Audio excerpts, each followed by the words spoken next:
Bem-vindos e bem-vindas ao nosso Pode Tudo, que hoje, né, nesse dia, está se despedindo do ano de 2024. Inicialmente, agradecer muito àqueles que nos ouviram, né, nos nossos programas anteriores e nesse nosso programa de hoje, que eu reputo muito importante, tendo em vista que ele vai falar de relações entre pessoas que são extremamente importantes, como as decisões relacionadas com o regime de bens no momento em que se contrai um casamento. Para tanto, eu convidei a doutora Elaine Benayon, que ela é uma advogada familiarista, e que atua nessa área há mais de 20 anos. Inclusive, ela é uma mestre em Direito, ela ainda é professora universitária há mais de 20 anos também, onde tem dado inúmera contribuição aos nossos jovens estudantes e jovens advogados também. Devo ressaltar que a doutora Elaine Benayon, por uma decisão própria, baseada no seu mérito, concorreu a uma vaga para ministra do STJ, sendo a única representante do Norte que o fez. Dessa forma, então, eu passo a palavra à doutora Elaine. Eu quero, em primeiro lugar, agradecer o convite, dizer que é uma alegria estar aqui, participando desse momento de contribuição, de aprendizado para ambas, né? Acerca de um tema muito importante, que é nós falarmos acerca do regime de bens do casamento, que também pode ser adotado também para aquelas pessoas que optam pela união estável. Então, assim, são situações que é uma informação que precisa chegar, porque as pessoas não têm conhecimento do que elas podem enfrentar quando há uma ruptura desse relacionamento pela vontade deles ou mesmo em decorrência da morte de qualquer um dos parceiros. Sim, eu gostaria, então, de iniciar pedindo à nossa querida doutora Elaine Benayon, que se dispôs, inclusive, a estar aqui num sábado, né, para conversarmos, né, sobre esse tema, que nos diga qual a diferença que existe entre os atuais regimes de bens que podem ser adotados pelos nubentes, não é? E observar a importância de que, antes de se casar, as pessoas que assim o desejam fazer, procurem um advogado familiarista, porque ele certamente vai dar orientações que prevenirão situações desagradáveis futuras que esperamos que não ocorram, mas que sim poderão ocorrer. É verdade. Então, o nosso Código Civil em vigor, ele prevê 4 regimes de bens, e nós temos um regime que a nossa legislação fala que é o regime legal, aquele que é o regime da comunhão parcial de bens. No silêncio dos consortes, dos noivos, dos nubentes, aplica-se esse regime, que ele pressupõe o quê? Tudo que foi adquirido na constância desse casamento, dessa união estável também, entra na comunhão, com algumas exceções que o Código estabelece. Então, esse regime da comunhão parcial, caso o relacionamento, por exemplo, se dissolva pela vontade das partes, a gente faz uma análise bem objetiva. Eu sempre brinco, eu digo que é uma matemática simples. Fazer o levantamento do que foi adquirido na constância desse casamento, da união estável, e divide-se ao meio, né? Cada um em partes iguais, que é o que nosso ordenamento chama de meação. Né? Antes da gente avançar, se esse relacionamento se dissolve pela morte, em detrimento da morte, aí, dependendo da situação, o cônjuge sobrevivente poderá concorrer com os descendentes nesse regime, se o falecido já tinha bens particulares. O que são esses bens particulares? São os bens anteriores ao casamento. E aí o cônjuge, na nossa legislação em vigor, concorre somente aos bens particulares, porque em relação a tudo que foi adquirido na constância do casamento, ele tem direito à metade. Aí nós temos os demais regimes que, para que possam vigorar, precisam de um pacto antinupcial, que é o regime da separação de bens, que as pessoas costumam dizer separação total, separação absoluta, que ele pressupõe o quê? A incomunicabilidade. Ou seja, tudo eu tenho nesse regime, os nubentes, os conviventes, eles têm ampla liberdade de adquirir patrimônio, vender patrimônio na constância dessas uniões, sem precisar da assinatura do outro, do que a gente chama de outorga ucussória. E quando abre a sucessão, se esse relacionamento se dissolve pela vontade das partes, cada um sai do relacionamento como entrou, né? Com seu patrimônio próprio. Já se o relacionamento se dissolve pela morte, então esse cônjuge sobrevivente não é meeiro, porque o regime da separação de bens, nesse regime não existe meação, mas ele concorrerá com os herdeiros, vai ser considerado herdeiro. Isso é motivo de crítica, né? Nós temos uma proposta agora de reforma do Código Civil, que isso é algo que está sendo pensado, sugerido modificar. Mas vamos só, nesse momento, falar dessas divergências entre os regimes. O próximo regime, que é o da comunhão universal de bens, ou comunhão de bens, ele também depende de pacto antinupcial para vigorar, e ele pressupõe o quê? A comunicabilidade de todo o patrimônio. Então, tudo que eu tenho antes de casar e o que for adquirido na constância do casamento, entra na comunhão. Então, o cônjuge, ele passa a ser meeiro de tudo, salvo, por exemplo, se eu recebo um bem em testamento com uma cláusula de incomunicabilidade. Nesse caso, esse patrimônio específico não comunicará. E é interessante que no regime da separação de bens, o cônjuge, quando há a separação do casal, a dissolução dessa união, no regime da comunhão universal de bens, ele será meeiro também de tudo. Então, é uma matemática simples, embora a gente veja na prática, doutora Nazaré, um esforço, sabe, dos cônjuges esconderem patrimônio, tentarem interferir nessa distribuição, que ela é tão isonômica. E quando o relacionamento acaba pela morte, né, um deles fica viúvo, nesse regime, o sobrevivente, o cônjuge sobrevivente ou o companheiro sobrevivente não vai ser herdeiro. Ele é apenas meeiro. Aí nós temos mais um regime, que é o regime da participação final nos aquestos, que ele é um regime, nesses meus anos de prática, desde que entrou em vigor o Código Civil de 2002, eu nunca vi ninguém utilizar. Por quê? Ele é um regime, na verdade, acaba sendo um regime misto. Porque durante a constância do casamento, ele pressupõe o quê? A incomunicabilidade. Quando o relacionamento acaba, seja pela vontade ou em detrimento da morte, eu tenho que fazer o levantamento de tudo que foi adquirido na constância para buscar a meação sobre esse patrimônio. Então, imagina, você escolher um regime desse, que você tem que ter a preocupação de ficar levantando tudo que é adquirido na constância, porque quando terminar esse relacionamento é que eu vou ter direito à metade.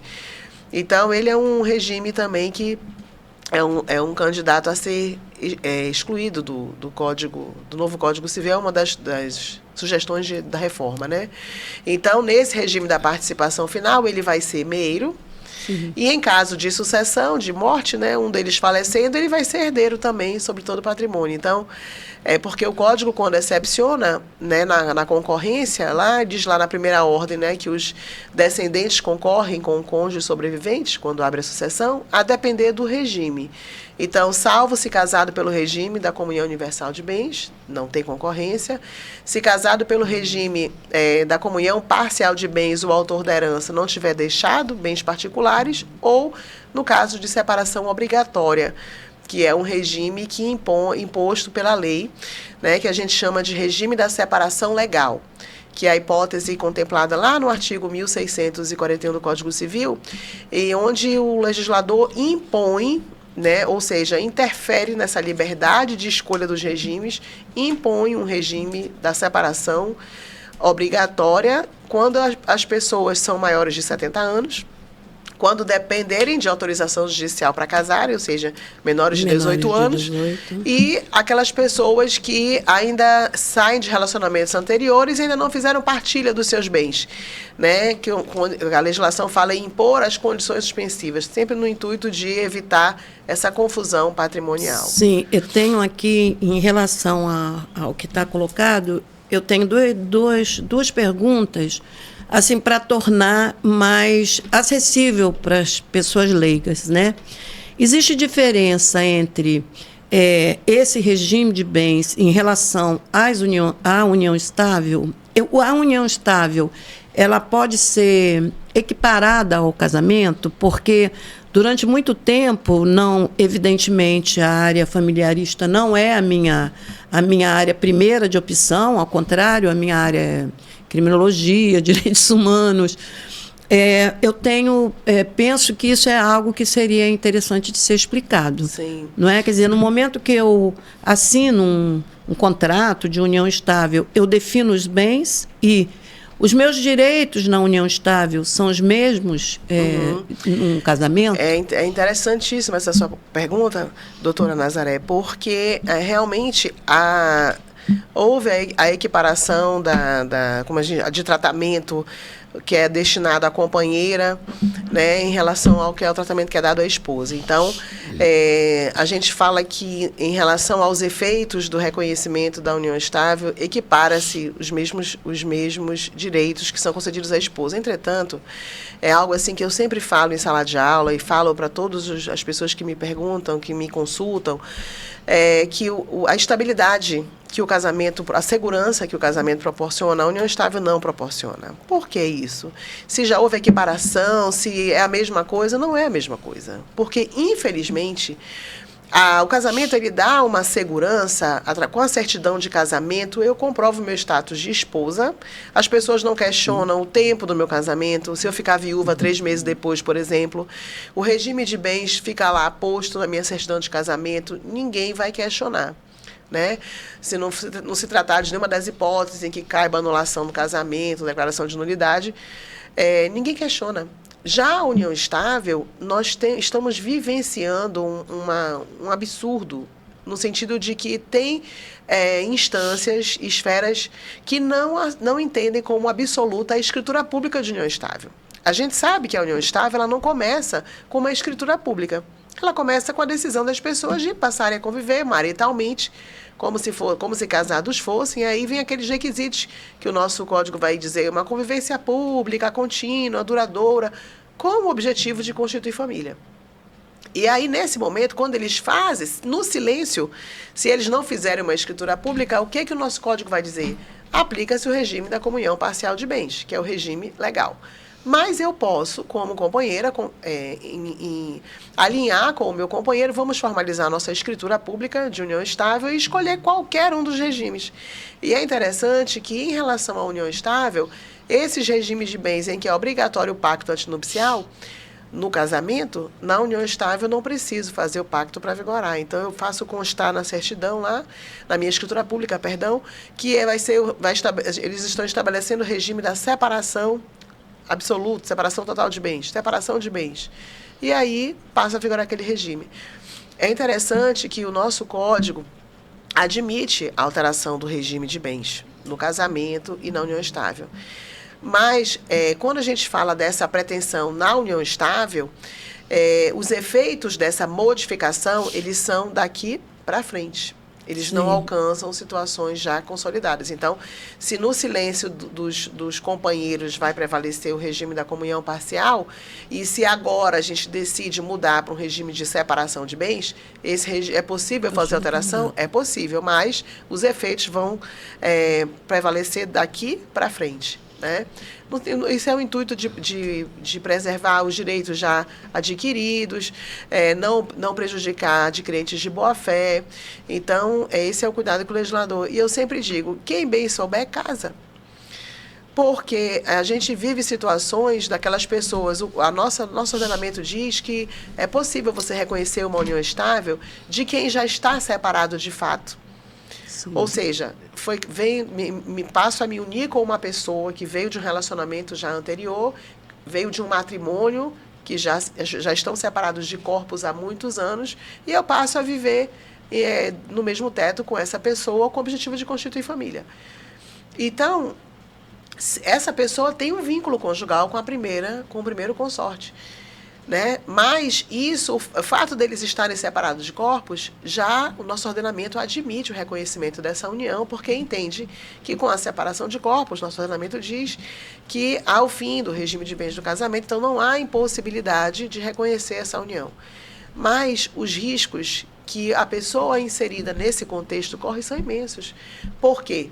E você imagina que, dependendo do regime de bens que a pessoa case no primeiro relacionamento, comunhão parcial, comunhão universal, eu preciso da outorga compulsória do outro para vender bens, para tudo. Aí você supõe que eu adquiro o meu patrimônio todinho na minha união estável com o meu companheiro, que o vínculo conjugal dele é casado com outra pessoa, embora ele já esteja separado de fato há muito tempo. Então, é muito comum as pessoas fraudarem, prejudicarem. Eu tenho um caso concreto que esse homem conviveu com essa mulher há 45 anos. Ele não tinha se divorciado da primeira esposa, já estava separado dela há mais de 47 anos. E antes dele morrer, os filhos pressionando, ele concordou em transferir esse patrimônio que ele adquiriu com a companheira para o nome dos filhos, concordando em doar em vida para esses filhos com a assinatura do cônjuge. Porque, pelo Estado Civil, o cartório, olha, o cônjuge precisa consentir. Sim. Então, o risco de ter do companheiro ser preterido, prejudicado, é imenso.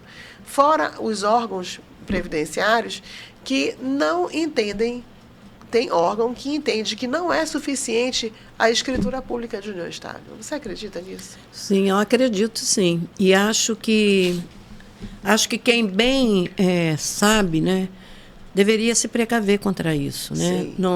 Na realidade, eu penso assim, que a mulher que está separada, se ela não tem uma dependência financeira daquele homem, né, se ela tem autonomia financeira, ela deve regularizar a sua situação. Sim. Às vezes, a pessoa regulariza 20 anos depois.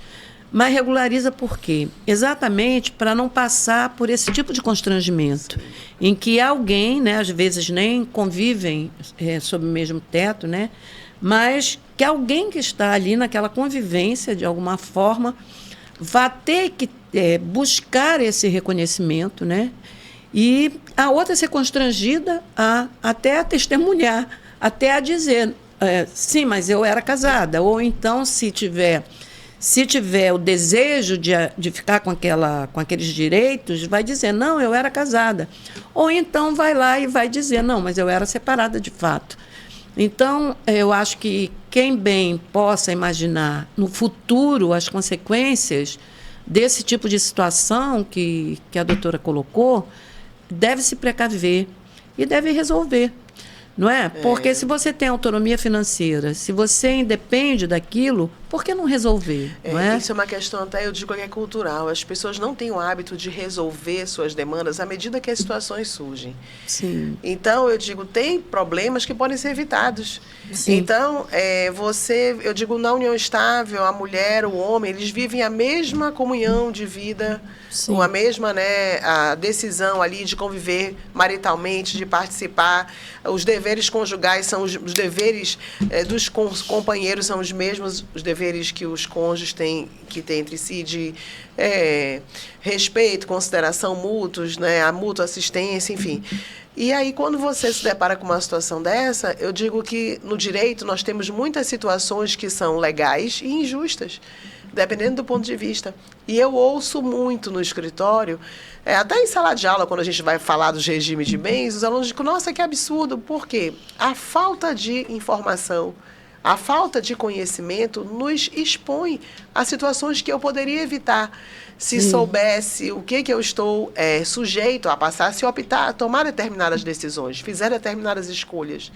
Sim. E aí, o nosso ordenamento não admite que a gente alegue desconhecimento de lei como matéria de defesa, e sim, aí não tem, acaba que sendo injustificável, as consequências são bem objetivas. Sim, antes de passar para um outro ponto, eu queria fazer assim uma observação. Quando eu cheguei em Manaus, né, eu moro aqui há 46 anos, era muito comum as pessoas prevenirem. Elas diziam assim, aqui em Manaus todos os homens têm 2 famílias. Era algo que me apavorava, né? Então, a vizinha, ela viveu com fulano de tal, ou vive com fulano de tal, mas ele é casado e ainda mora com a esposa. Eu, assim, creio que isso foram problemas que ocorreram, espero que as próprias mulheres não admitam mais, né, esse tipo de comportamento, mas que, evidentemente, não só geravam problemas para por essa questão patrimonial, por essa questão de pensão, mas principalmente para os filhos, não é? Que acabavam se vendo distanciados daqueles meio-irmãos, sendo desconsiderados por eles, né?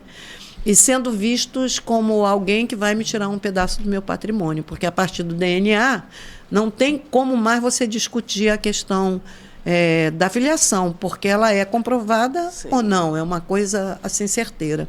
Então acho assim bastante interessante e sugiro, né, que antes de se casarem, antes de adotarem a união estável, que procurem um advogado. É para isso que nós servimos advogados, para darmos essas orientações nessas situações, né?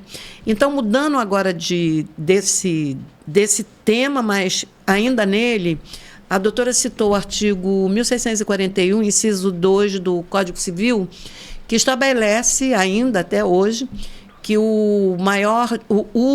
a pessoa de 70 anos, ao casar, obrigatoriamente tem que adotar o regime de separação total de bens. Entretanto, temos notícia de que recente decisão, né, exarada pelo ministro Barroso, passou a permitir, né, que a pessoa de 70 anos possa definir o seu próprio regime de bens. Então, eu gostaria, doutora Elaine, que a senhora não só considerasse essa situação, mas também nos dissesse quais os fundamentos, né, em que se baseou e que embasaram a decisão do ministro Barroso. É interessante porque a maior de 70 anos, né, em 2010 a idade era de 60 e houve um aumento para 70 anos, é imposto o regime da separação obrigatória de bens. Ou seja, tendo como parâmetro o critério etário, o legislador veio e disse que aquelas pessoas que contraírem núpcias aos 70 anos, e essa regra também se aplica nas uniões estáveis, é imposto o regime da separação obrigatória de bens. E desde que entrou em vigor essa norma, né, com o Código Civil de 2002, isso sempre foi objeto de muitas discussões, pelo absurdo de você estabelecer um critério com base na idade, sendo que a nossa Constituição ela não admite nenhum tipo de preconceito, em detrimento de raça, cor, gênero, a idade é um dos critérios.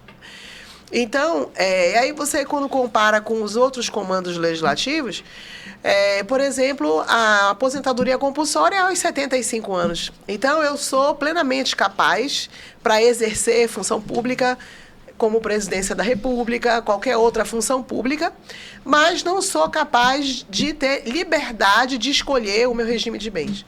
Então, a grande discussão que se levantava é que essa imposição, essa limitação da liberdade de escolha do regime de bens a maior de 70 anos prevalecia mais os herdeiros, com a preocupação de o pai, idade ou a mãe, idade avançada, se envolver com alguém que tinha apenas interesse patrimonial. E aí começou os debates e nessa decisão, quer dizer, é uma limitação absurda, sobretudo considerando a estimativa de vida do brasileiro que aumentou.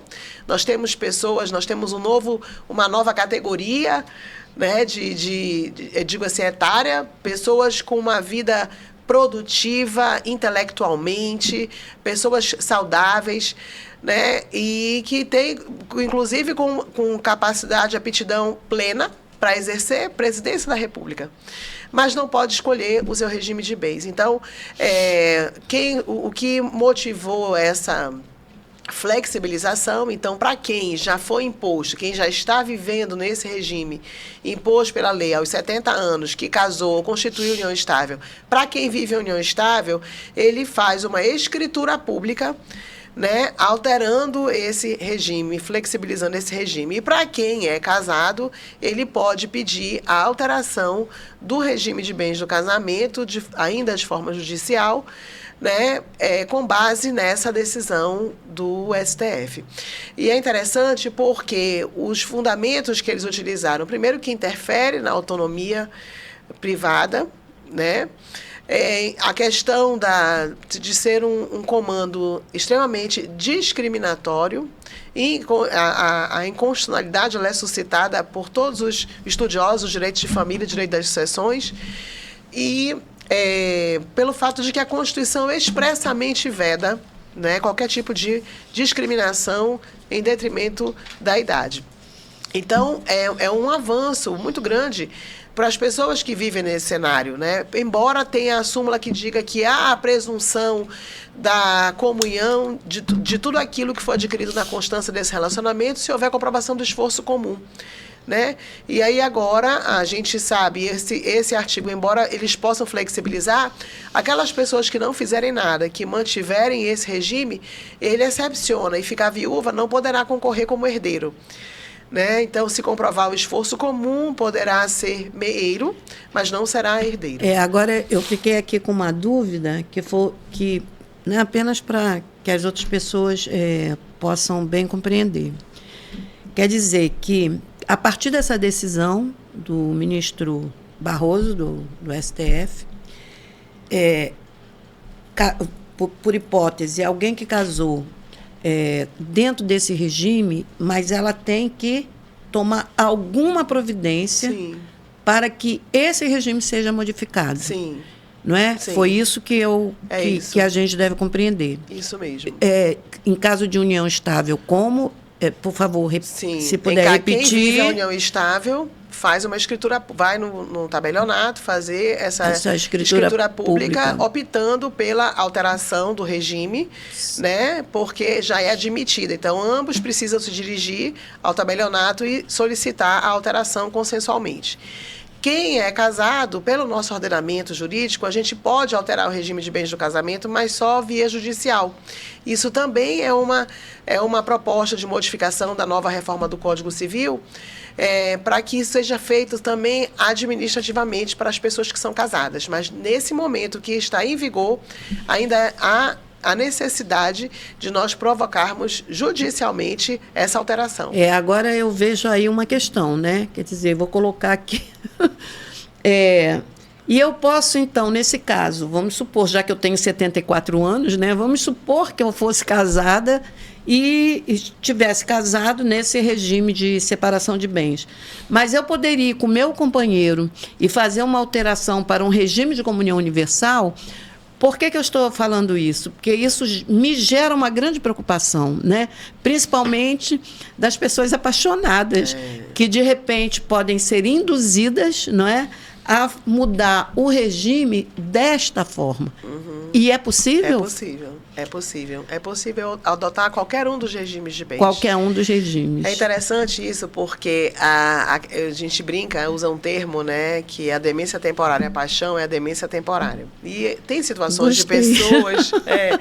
tem pessoas, doutora Nazaré, que para impressionar o outro cônjuge, né, faz um pacto antinupcial, adotando o regime da separação de bens, por exemplo, mas lá numa das cláusulas do pacto, estabelece que se o relacionamento terminar por infidelidade de qualquer um dele, que geralmente o homem tem um poder aquisitivo maior, isso ainda era uma regra, nós temos mulheres com situações financeira bem colocada, mas, assim, os homens, tem situações concretas do homem querendo impressionar essa mulher. Olha, nós vamos casar pelo regime da separação de bens. Mas, se houver, se o nosso relacionamento terminar por traição, eu vou te pagar uma indenização, um valor de tantos milhões de reais. E eu vivenciei isso num caso concreto, que ele fez, apaixonadíssimo. Não, eu nunca vou me separar dessa mulher. Sim. E acabou que ele quebrou essa fidelidade conjugal, ele se envolveu com uma outra pessoa, esse relacionamento acabou. E aí a esposa ferida, vou agora reivindicar o que nós estabelecemos de comum acordo no pacto antinupcial. E ele tentando de todas as formas se insurgir contra isso, eu não vou pagar.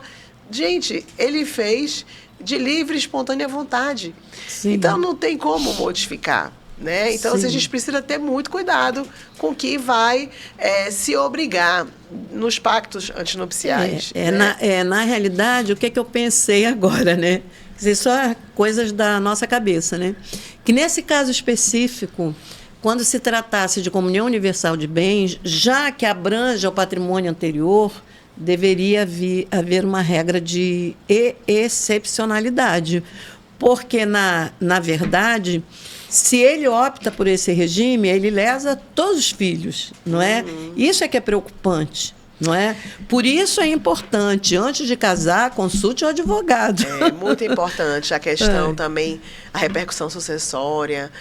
Filho herdeiro necessário, a gente não tem como preteri-los, com as exceções que a legislação estabelece em casos de exclusão de herdeiro por indignidade, né? Ou deserdação também, mas é interessante. E assim, eu tenho a liberdade de escolher um regime. Sim. Eu tenho a liberdade de dispor do meu patrimônio como eu quiser, sim, enquanto detentor de patrimônio, em havendo herdeiros necessários, a minha liberdade de dispor desse patrimônio é limitada, porque a nossa legislação estabelece a proteção dos herdeiros necessários com a legítima. Mas sabe que, na prática, quando a gente se depara ali com um pai que deixou um testamento favorecendo qualquer outro filho em detrimento de outro, isso gera tanta indignação.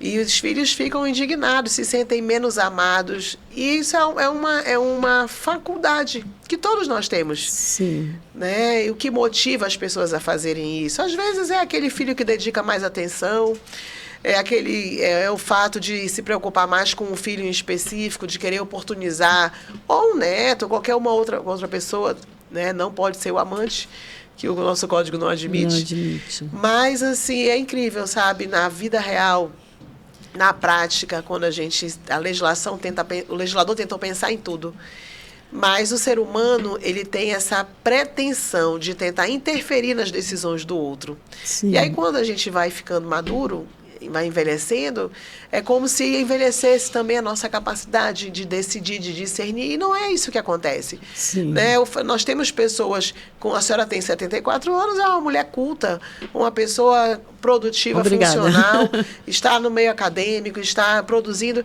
Então, como é que a gente invalida alguém simplesmente pelo fato de ela ter alcançado 70 anos? Inclusive, desculpa, fale. Não, sim. Inclusive, eu acho que há uma tendência, né, a se trabalhar com aquilo que a gente hoje denomina de etarismo e idadismo, não é? Quer dizer, o outro, pelo simples fato de ter aquela idade, ele se tornou incapaz. E o interessante é que isso também é para os mais jovens, não é? Sim. E eu não vou dizer que isso não exista, porque eu já vivenciei isso, não em relação a mim, graças a Deus, porque se existe é escondido. Mas, numa determinada situação, uma mocinha veio me atender. E ela na realidade, tinha 22 anos, né? E eu imaginava que ela tinha 16, porque era uma mocinha muito jovem. Eu disse, mas você sabe mesmo fazer isso? Quer dizer, foi uma reação que está relacionada com o preconceito que nós temos, não é? Sim. Em relação aos jovens, e principalmente em relação aos idosos, né? E eu até pedi desculpas. Ela não sabia o que era isso, né? Ela me disse, eu tenho 22 anos. Aí eu disse, desculpa, eu pratiquei uma coisa errada com você.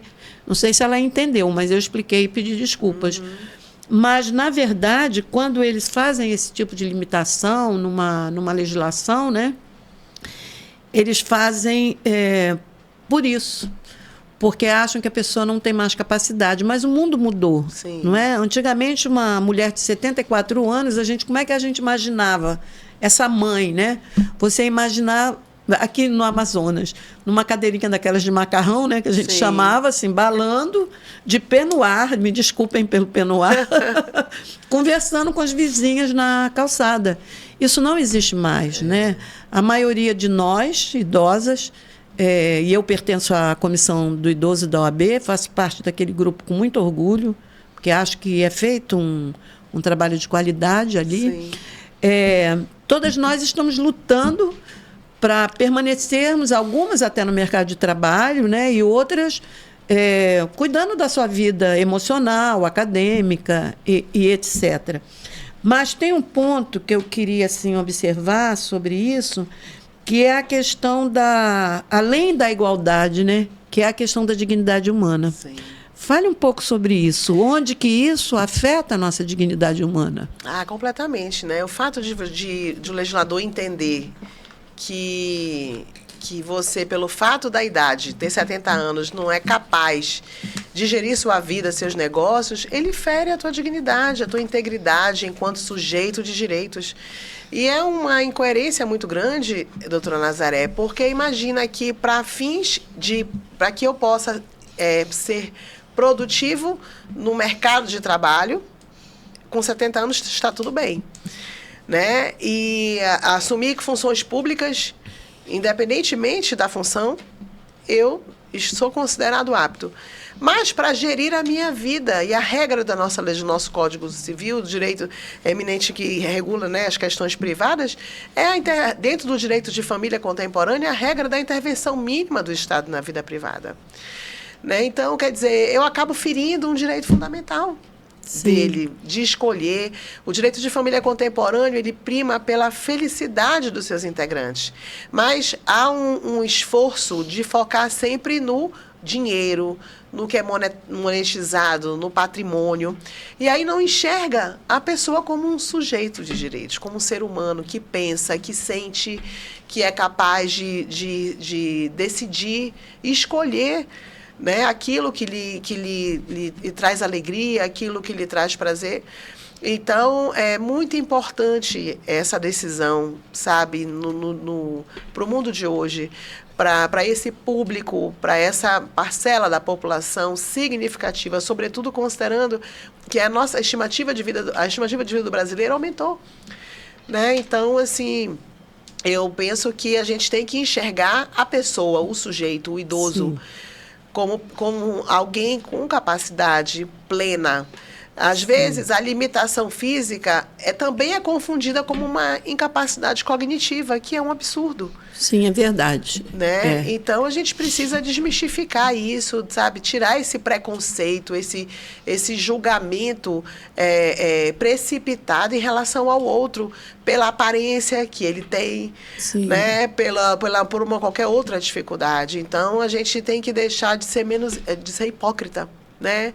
E entender o nosso ordenamento jurídico com tudo aquilo que a nossa Constituição propõe. Sim. Né? A gente enxergar as pessoas como sujeitos. A questão da dignidade humana tem um conceito que diz assim, quer ver? Eu não vou dizer o autor, tá? Mas eu vou dizer assim, o que é a dignidade humana? A dignidade humana é tudo aquilo que não tem preço. Pois é. Então, isso não tem preço. Não tem. Você ter reconhecido esse direito, isso não tem preço. Uhum. Então, isso, para mim, é a dignidade humana. Sim. Tá?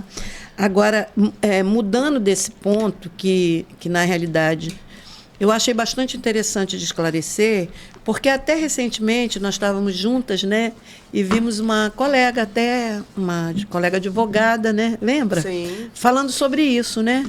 Às vezes, da falta de compreensão até... de um dos companheiros, né? Às vezes até por uma situação de morte, né? E que a pessoa não compreende os seus direitos, né? E eu achei assim, muito apropriado a gente falar sobre isso, porque a gente costuma dizer que a pirâmide da população está se invertendo se já não se inverteu. Sim. A maioria das pessoas... brevemente serão idosas, se já não são, acho que não, mas serão idosas. Então, nós temos que ter um tratamento diferenciado com essas pessoas, sim, não é?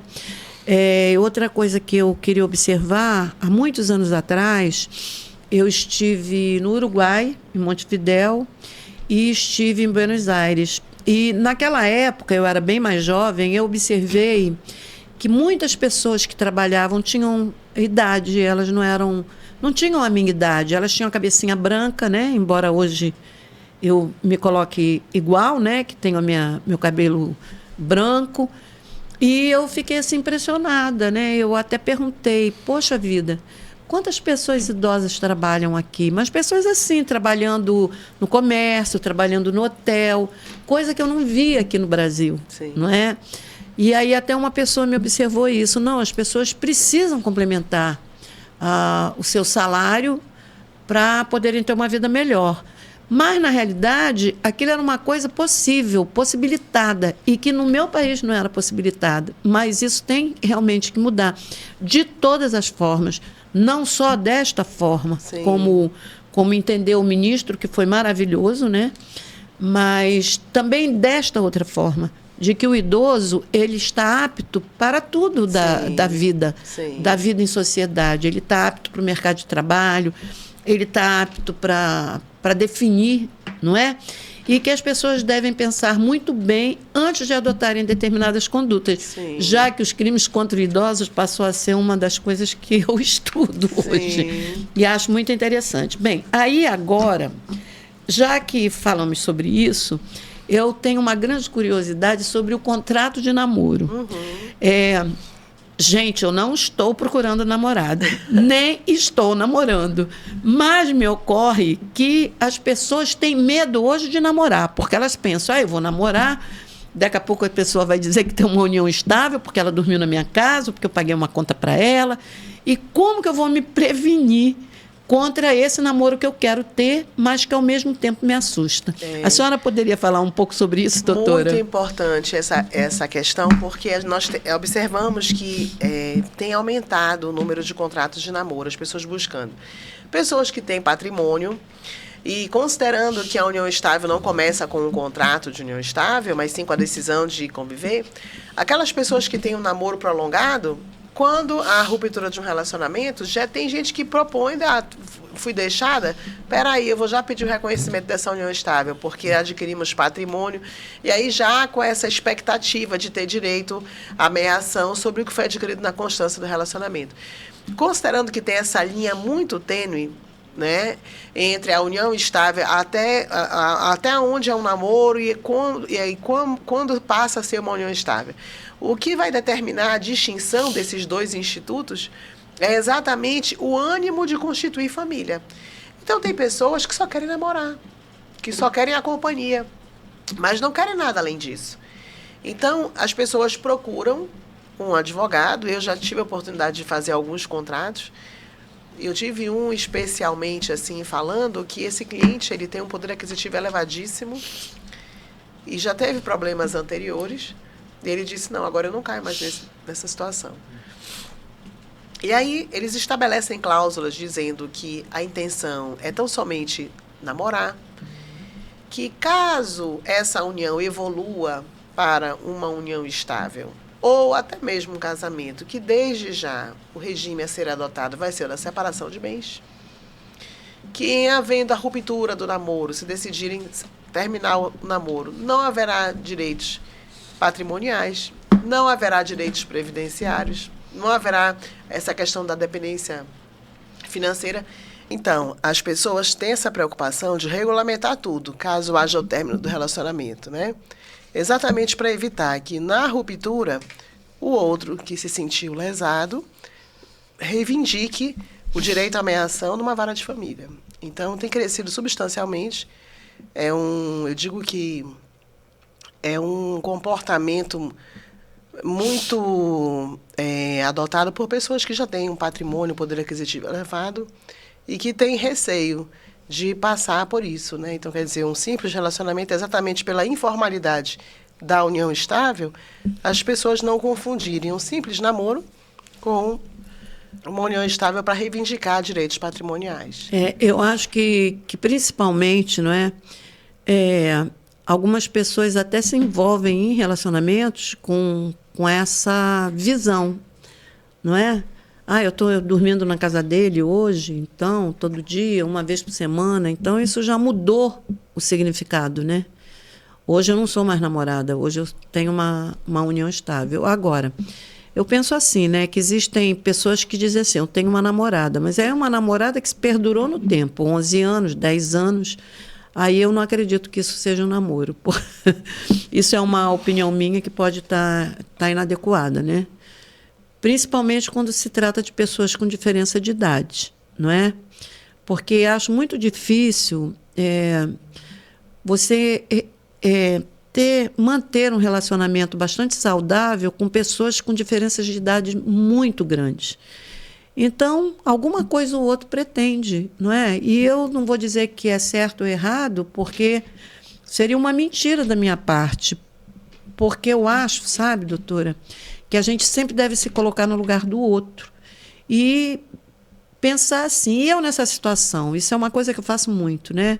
Quando alguém diz assim, fulano protegeu o Beltrano, ou fulano tem uma situação porque tem vamos dizer assim, tem um apadrinhamento, eu sempre procuro me colocar. Eu digo, será que eu faria a mesma coisa? Como que eu agiria, não é? Então, eu acho bastante interessante que se adotou no nosso país, né, essa ideia de que, não, eu não tenho uma união estável, eu tenho um namoro, mas isso aqui se perdurou no tempo. Agora, uma coisa que eu li, que eu não sei se é verdadeira, é que o contrato de namoro, ele precisa ser cancelado ou ele decai pelo tempo? Não, ele não decai pelo tempo. É interessante porque quando você estabelece essas cláusulas, você prevê inúmeras situações. Inclusive, se já deixa claro lá que em caso de término do relacionamento, independente do tempo, ele não haverá as repercussões, né, que as pessoas expectam. Repercussão patrimonial, repercussão, a questão alimentar, né, para quem quer reivindicar alimentos. E há quem sustente, há doutrinadores que sustentem, que se houver essa repercussão no tempo, que eles validem. No meu entendimento, não há necessidade, porque se você elabora um instrumento com muito cuidado, tem um cuidado na redação, né, bem redigido, você consegue prevenir o cliente de algumas situações. Sim. Então, é interessante que quando a gente analisa as decisões dos tribunais superiores, né, do STJ, por exemplo, quando ele vai reconhecer ou não esse direito dessa companheira, porque nesse caso ela vai reivindicar o reconhecimento de uma união estável. Sim. Porque casamento, aquilo que eu disse lá no início, sim, a segurança que a certidão de casamento proporciona, a união estável não proporciona. Sim. Então, nesse caso específico, ela vai reivindicar o quê? Se tem um namoro prolongado, ela vai reivindicar o reconhecimento de uma união estável. E o que vai determinar? E quando você analisa os requisitos que eles consideram relevantes, morar no mesmo teto não é um critério. Sim. Porque tem pessoas que vivem em união estável e moram em casas separadas. Sim. Então, você coabitar no mesmo teto, viver no mesmo teto, não é um critério. Mas, sim, vocês se comportarem socialmente como um casal, né? Esse ânimo de constituir família, de ser uma família, de se posicionar como uma família, isso é o que eles vão considerar para avaliar, né? Tem esse ânimo definitivo de constituir família. Então, é um processo que vai demandar o quê? Produção de prova testemunhal, imagina, né? Prova, não é mais interessante, se tem a intenção, vamos casar? Sim. Mas eu penso que o grande problema das pessoas é não conversarem, é não ter essa comunicação positiva. Quais são as nossas expectativas, nossas pretensões? E a mulher se impor, não, para mim, eu só serve se for para casar. Né? Então, você vai deixando, não, comigo não vai acontecer, sim, não é necessário.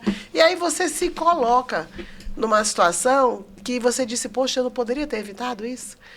Né? Então, a gente tem mecanismos legais, instrumentos jurídicos que vão nos blindar de tudo, até do preconceito. Porque é interessante que quando o homem, você casa com a mulher, por exemplo, casa com um homem que já tem prole de relacionamento anterior, filhos de relacionamento anterior, é interessante que a esposa, todo mundo tem que engolir a esposa, a atual esposa, né? Sim. Mas se ele não casa, passa a constituir uma nova união, e aí vive uma união estável, ela não vai ser esposa, ela vai ser aqueles adjetivos pejorativos que todo mundo utiliza, que eu não posso falar aqui. Né? É a outra, é a amásia. E é interessante essa questão do preconceito, que eu tive a oportunidade de manusear um inventário que tramitou em 1984 aqui em Manaus. E nesse inventário, nessa época, a união estável ainda não era reconhecida como entidade familiar, o primeiro reconhecimento veio em 1994.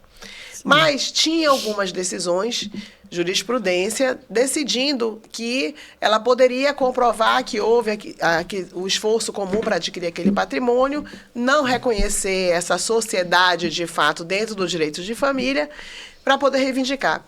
E aí era um inventário em que esse homem deixou um testamento favorecendo os filhos que ele teve com essa companheira, que no nosso ordenamento jurídico da época era uma concubina, uma amante, né? Um concubinato impuro, como eles diziam. E aí ele faleceu e essa mulher constituiu um advogado e foi peticionar nesse inventário para que fosse reconhecido os direitos dela à meação, que esse patrimônio foi todo adquirido na constância dessa união, que ela inclusive teve 2 filhos com ele. E aí ele não tinha se divorciado da primeira esposa, mas já estava separado de corpos dela há muitos anos. Sim. Naquele tempo, não era reconhecida a união estável como entidade familiar. Então, ela era o quê? Como considerada socialmente como um relacionamento espúrio, um relacionamento, né, à margem da lei. Era uma amante, uma mulher desprezível, como a sociedade naquela época tratava. E sabe o que foi a minha maior surpresa? O colega pede habilitação, reconhecimento da condição dela de meira, não herdeira, porque o código não admitia a condição dela de herdeira. A mulher naquela época não era considerada, não concorria com os descendentes. E aí o advogado da ex-esposa, eu nunca vi, doutora Nazaré, tantos atributos pejorativos direcionados a uma mulher que decidiu conviver um relacionamento que não o casamento. Sim. Menina, eu nunca vi, tem adjetivo ali que eu nunca ouvi falar. Sim. A gata, a sexta-feira. Menina, assim, a amante, a amásia. Olha, uma coisa, eu fiquei tão chocada porque isso é um... Eu peguei e falei, eu vou trabalhar isso em sala de aula. A gente trabalha tanta coisa. Sim, claro. Né? Dentro da ética, quando você estuda a ética, postura. E então, a gente fala assim, poxa, isso aconteceu em 1984. Mas hoje... Continuam tratando a companheira da mesma forma. Então, eu digo assim, por isso que eu falo sempre em sala, no meu escritório, eu digo que quem bem souber, casa.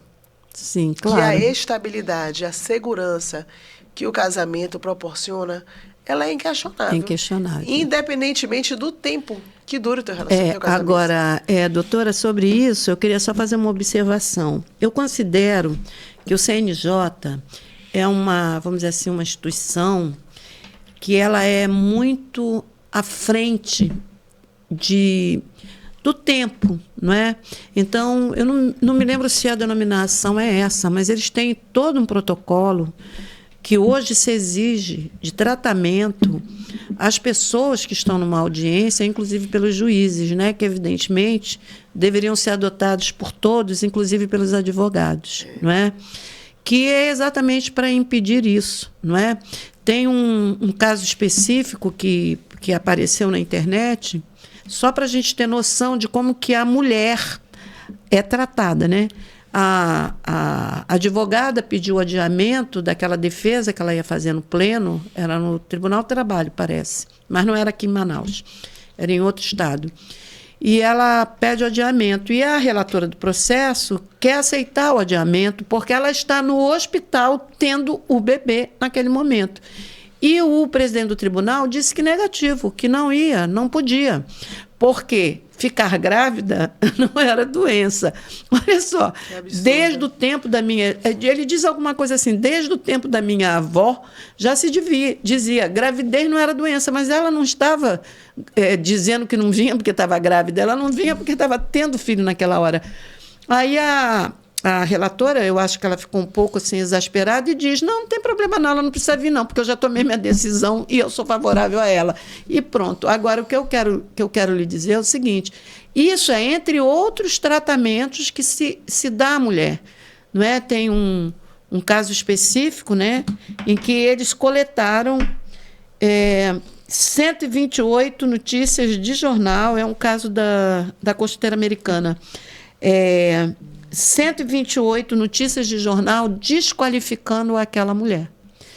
Então, isso que a senhora está colocando, realmente, 1984. Nós estamos em 2024 e as mulheres continuam a ser tratadas assim. Então, o que eu queria observar é o seguinte, nada muda se nós não fizermos um esforço para lutar contra isso. Eu acho que você, como professora, dá um ótimo exemplo ao trazer um caso desse e a fazer uma relação entre isso e a sociedade atual, que continua preconceituosa. Continua. Porque ninguém acaba com preconceito por um protocolo e nem por decreto, não é verdade? É verdade. Na realidade, é uma questão de mostrando a essa juventude que tudo mudou e que as pessoas têm direitos, né? Sim. Bem, eu acho que eu agora quero lhe passar para as suas palavras finais, mas quero lhe agradecer muito por ter vindo hoje, não é? E foi o primeiro programa totalmente jurídico que eu fiz. Uhum. E eu fiquei muito feliz de fazer sobre o assunto. Se Deus quiser, o próximo, eu gostaria de fazer sobre a questão da violência contra a mulher. Embora seja algo que se fale demais, né? Se lute demais, mas que está sempre nas primeiras páginas do jornal. Então, muito obrigada. Fiquei muito feliz e muito honrada da sua presença. Então, passo a palavra a você, tá bom? Eu que agradeço, doutora Nazaré, pela oportunidade. Fico lisonjeada com o convite. Estou assim, sempre aberta a falar sobre o direito de família como um todo, o direito das sucessões também, que é a minha paixão. E, assim, eu penso que a gente precisa falar, debater, a informação precisa chegar. As pessoas ainda sofrem muitas situações desnecessárias pela falta de conhecimento.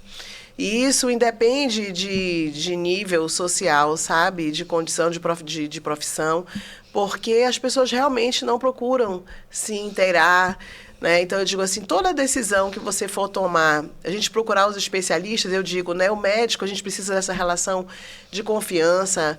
Quem exerce a atividade empresária precisa de um contador de confiança. E o advogado, ele é fundamental, é essencial à administração da justiça.